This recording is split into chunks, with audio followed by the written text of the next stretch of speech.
Korea to Germany. From Alaska to Puerto Rico. All over the world, the United States Army is on the alert to defend our country, you, the American people, against aggression. This is the big picture. An official television report to the nation from the United States Army. Now, to show you part of the big picture, here is Sergeant Stuart Queen. The threat of atomic attack hangs over America in these times of lukewarm peace. An enemy can choose his time and place. There will be no warning. Our only defense is to be ready. This week, the big picture will show you the steel ring, the complicated defense lines of radars and guns which surround our country and cities. Alaska, 56 miles across the Bering Strait from the Soviet Union, is the American territory closest to the Communist Empire. Here started a chain of events which until recently was one of the best kept secrets of the Cold War. The time, the 16th of April. From Nunivak Island off the Alaskan coast, vapor trails at high altitude are sighted heading for the west flank of America.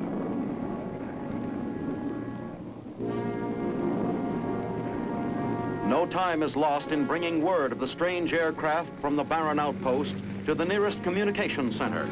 Perhaps this is a Soviet strategic air reconnaissance mission of our borders, but it could mark the start of a much more ominous flight.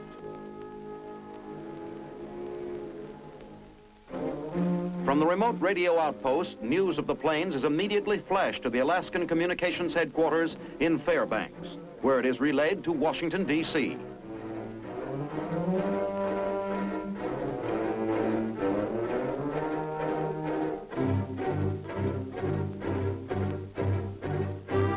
Almost simultaneously, word is received from early warning radar stations guarding our eastern coast that 5 unknowns are coming in north of Presque Isle, Maine. Added to this information is a previous intelligence report indicating a possible air attack on the United States. There is no time to take chances at this point. Orders for full air defense readiness go at once to all the nation's key defense centers.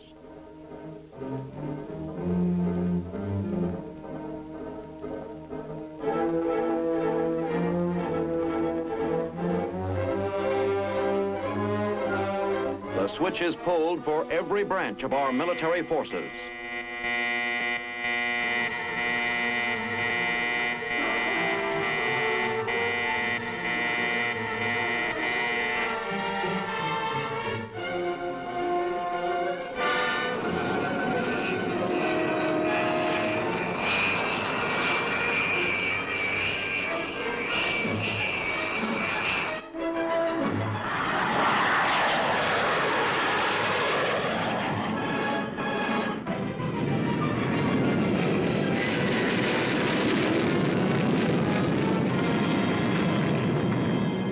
From Maine to Alaska, all radar stations are keenly alert, searching the skies to determine the whereabouts of the unidentified planes.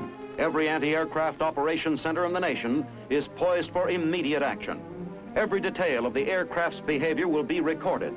Flight path, speed, and altitude, all will be portrayed on the radar scope.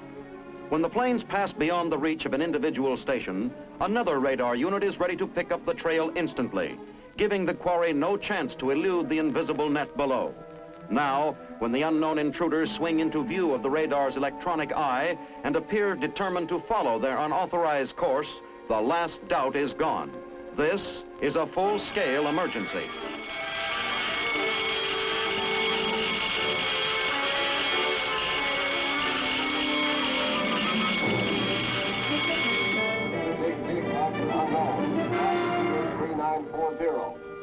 Roger, unknown, Fox Peter 3940, 3 aircraft, 18 Angels, 19, critical distance 06 Uncle. Fox 9, Fox Nan, 4356, 5 aircraft. Fox 9, Fox Nan, 4356, 5 aircraft, 18 Angels, 20, critical distance 05 Victor. Fox 9, Fox Nan,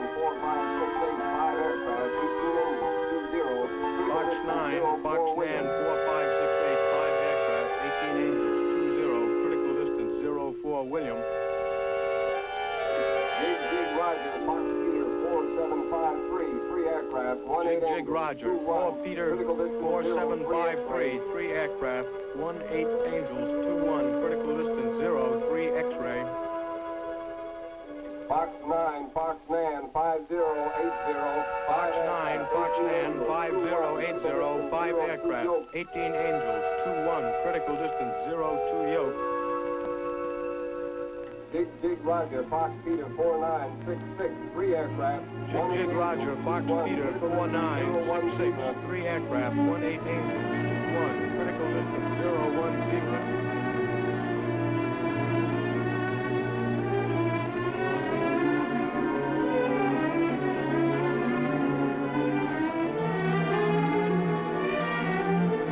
Attention all units. Attention all units. This is Professor 6-2 with change of condition.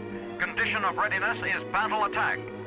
This is not an exercise. I repeat, this is not an exercise. Condition of readiness is battle attack. Alert all batteries. Alert all batteries.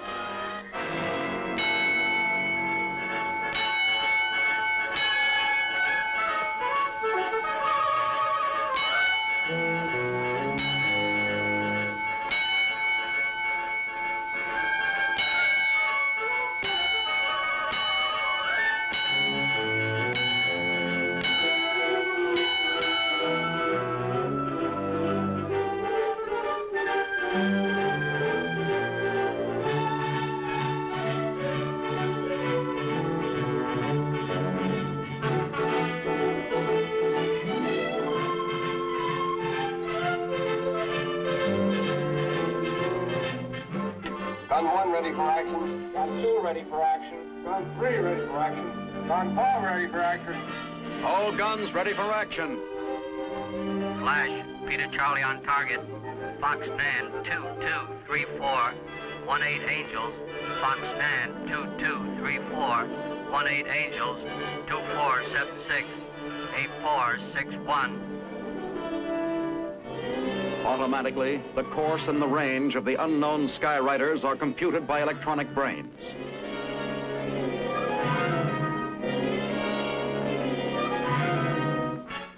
With their target pinpointed by radar, the gunners are ready to fire accurately immediately at the unseen planes.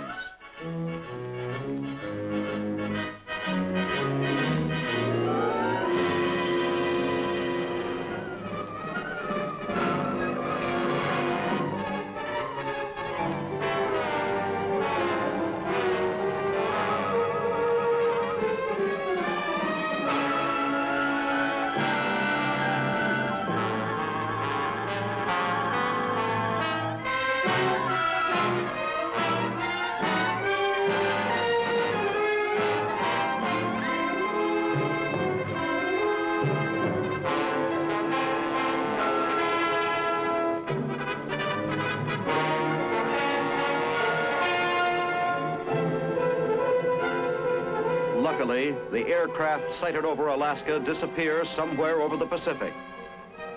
And on the eastern seaboard, the unknowns coming in over Maine are finally properly identified. Several commercial airliners forced far off course by a strong wind.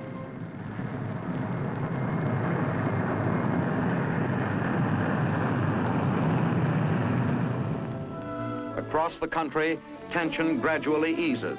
The Army anti-aircraft defense posts slowly unwind from the combat attack status. But the feeling of relief which naturally follows the realization that this has been a false alarm does not breed complacency. If anything, it makes doubly clear just how vulnerable is the United States to sneak attack. It is a matter of grave concern to all thoughtful Americans.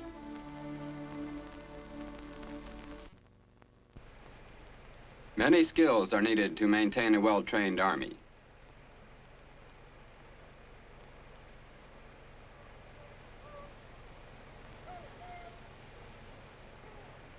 On a typical day at Fort Dix, you see evidence of many kinds of schooling.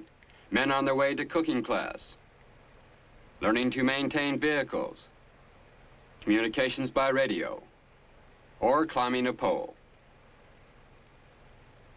These men are members of the 716th Military Police Battalion. Like most outfits on this post, they function as a training unit. But they also have another purpose, that is to stand as the 1st Army Ready Reserve. They're ready in case of disaster.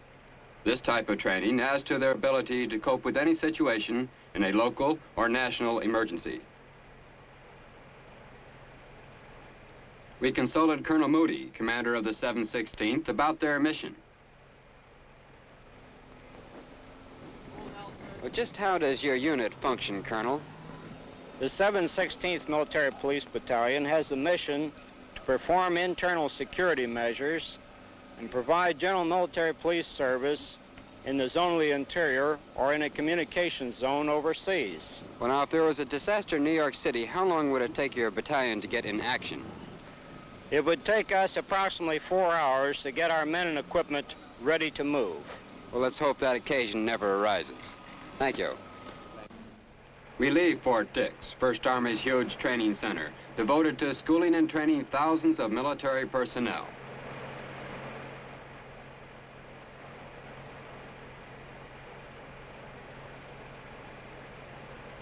Our next stop, 43 miles to the east, to Fort Monmouth, the great signal center in the 1st Army area. Almost as important to an army as guns and the men to shoot them are rapid communications and the well-trained specialists to keep the messages moving. Fort Monmouth has grown as the Army's need for advanced methods of communications has grown. But more than miracles of communications have come from its laboratories. Firing devices and apparatus, too secret to mention, have been developed here for use by ammunition experts and bomb designers. We're traveling now toward the main post along Memorial Drive, named for commemorative plaques placed here in tribute to Signal Corps personnel who died gallantly in the defense of their country. And we turn off to see something which is not usually thought of in these days of electronic miracles. Yes, those are pigeon coops. Are pigeons still useful in the Army, Sergeant? Yes, sir. They're still being used right now in Korea. We've shipped over 200 to Korea these operations. Well, now, this must be one of your pet birds here. Oh, yes. This is G.I. Joe. This is one of the most famous birds in military history. He's credited with saving the lives of 1,000 British soldiers at Calvia Vecchio in Italy. And he was decorated by the British government. The Lord Mayor of London awarded him the Dickin Medal for gallantry. Well, how old is G.I. Joe? Sir, old Joe is 11 years old. He was hatched in 1942. I see. Well, this is very interesting. Thank you so much. All right, sir. Very glad To keep communications that can pass all levels of command messages, soldiers have to be well trained and drilled. It is here at the signal school that such training is given. Set for another walkie-talkie. The complete radio set weighs only 21 pounds, whereas the old walkie-talkie weighs nearly 38 pounds. Every post has a place of worship, but Fort Monmouth's Chaplain Morielli is a man known throughout the Army, and we thought we'd stop for a few words with him. Captain Moriarty, when a man gets in uniform, does he tend to neglect his religious obligations at all? On the contrary, we feel that a man is not neglecting his religious obligations when he gets in the Army. In fact, they may be strengthened. We feel that on this post in particular, and in the Army in general, the very fact that Army attendance in Army chapels is believed to exceed the attendance in civilian communities of comparable size is an indication of the spiritual interest that these men have. For example, recently, we were able to beautify part of our chapel as a result of contributions. That is, we used contributions from our men to add various things to the chapel. And that, too, to us, is an indication of the interest that our men have in spiritual affairs. Well, you certainly have a very nice chapel here. Nice to chat with you, Chaplain. Thank you. But the big story at Fort Monmouth is behind closed, well-guarded doors, where Army experts build weird and wonderful devices with a clear purpose in mind, to keep our Army powerful in war and peace.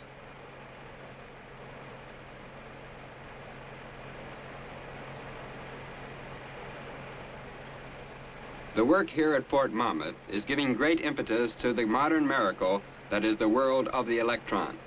It is here that the eyes and ears of the Army are corrected for the best sight and sound that can be achieved. Next stop for the big picture camera is Massachusetts and Fort Devens.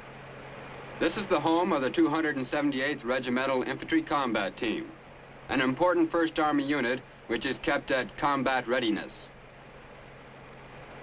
These tanks of the regiment's tank company are in line preparing for today's training. That's Captain John M. Gasky, tank company commander, who is briefing his men on the problem ahead.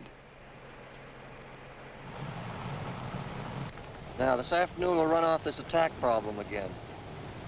3rd platoon, you lead out. 2nd platoon next, and then 1st platoon.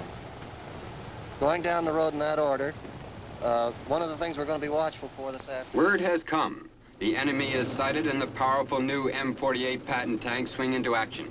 They're on their way, not to fight exactly, but to learn how to fight.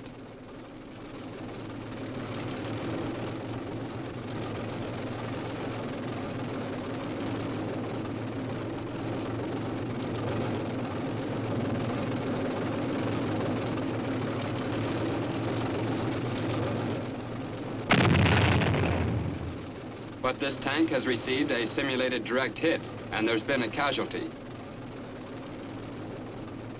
The tank is pulled off to the side, and while the radio calls for a medic evacuation team, the injured man gets first aid. And almost before he can realize it, he hears the welcome noise of the whirlybird.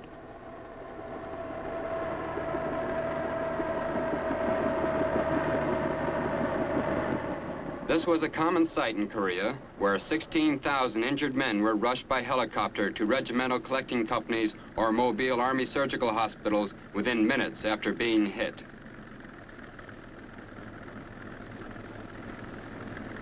This is the way lives are saved in battle, and this is one of the places where men learn how to do it. But now let's look at one of the most unique of the many training activities here at Fort Devens.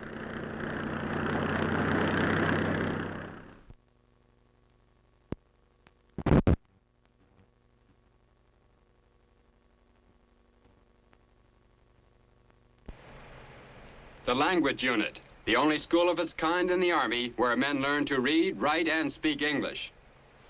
This is my head. This is my head. These soldiers, some from Poland, Hungary, Romania, Estonia, Latvia, Ukraine, Czechoslovakia, and Russia, are in the United States Army and are learning how to speak, read, and write English here at Fort Devens. They joined willingly, and they've made good soldiers. This is one eye. This is my other eye. This is my other eye. This is my nose. This is my nose. This is Mr. Adams, director of the school. Mr. Adams, what motivates these men to join the American Army? Well, the reasons are many, but I believe fundamentally it is to fight against communism. And what might be another reason? Well, they have the opportunity to become citizens, you see. Well, how do they do that? At the end of 5 years, they're eligible to start in citizenship procedure. Well, after 5 years in the American Army, they can get their citizenship? Yes, they can. Can we talk to one of these men? Yes. Where are you from? From Estonia. And why did you join the American Army? To get away from communist countries and to become American citizen. Well, would you ever go back to that country? No. Well, good luck to you. The history of Fort Devens goes all the way back to 1657, when a British Army major founded a small settlement here. Fort Devens itself was established in 1917 and has been an important Army post ever since. We now leave Fort Devens and proceed to the Boston Army Base, where our big picture camera takes us on a tour of a meat processing plant in operation. All food used in the Army is carefully inspected by Army personnel. The Veterinary Corps inspects all foods of animal origin, such as these beef carcasses. Most of this meat will go overseas to military personnel stationed there. This is Lieutenant Colonel George H. Zachary, who's Chief of Veterinary Activities in the Boston area. Colonel, what are you inspecting here? We're inspecting each beef carcass to determine whether it's the proper grade for Army contracts. And those are pretty rigid specifications, I gather. Yes, indeed. Each carcass must be inspected for the fat covering, for the conformation of the carcass, and for the quality of the meat. Well, what is the next step after the inspection? After this is completed, we move to the boning room. Okay, can we watch that operation? Yes, indeed. During this operation, all the meat going into the boning room is weighed. We do this so that we can be sure that the Army is getting all parts of the carcass that they're entitled to. This operation is the cutting table.